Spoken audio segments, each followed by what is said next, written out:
Ana Maria Leonte is a marketing manager for Jumio, joins us. Welcome, Ana Maria. What brings you to ICE this year?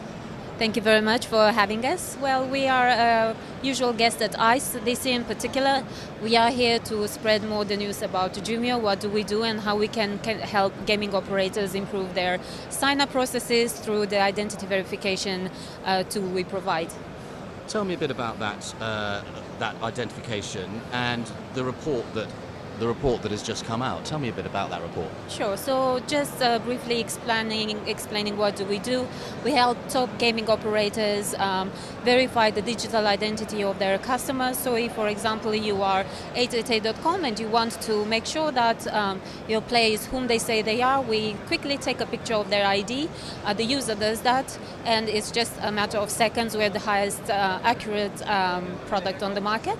But I think going back to your question, we carried out the research in partnership with the iGaming Business Review and Harris Research. So it's a collaboration between Jumio and these companies. We had an in-depth qualitative interview with top gaming companies, with operators, and then we also interviewed players from various countries, like from Italy, from Spain, from the UK and Ireland, to find out what is that players want and how can operators help with that.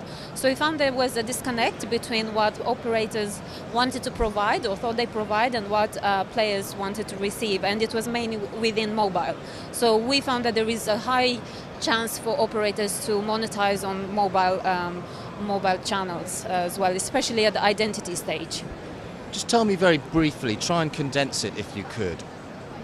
What was the report seeking to establish, and what did it find? Sure. So we departed from a hypothesis that stated that perhaps players are underserved on mobile devices, and we started to research into that, and we found out that indeed, especially in certain countries like Italy, people do take more time, and the dropout rate is high on mobile devices, and that also they do enjoy and they do spend more time on desktop, but there is a need for players to spend more time on mobile devices, especially at ID points. So it came to two things in particular: to use of the user experience, how easy was it, and the length of time spent on the app. The shorter the experience, the better for players.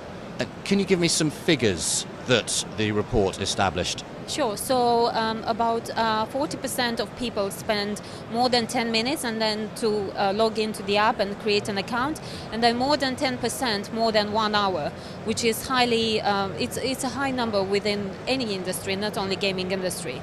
And also, I think, quoting one of the gaming operators that was interviewed for this report, they offer the same experience on mobile, on desktop, and on other channels, when we know it should actually be personalized.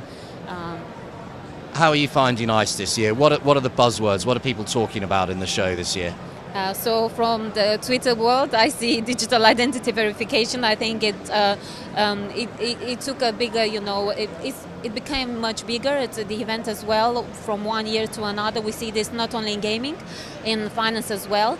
But about this particular show, I think we really liked it this year. It was great feedback from the organizers. We see more people, and we see lots of engaging, speaking opportunities as well from other people at ICE Vox. Okay, thank you very much. Thank you.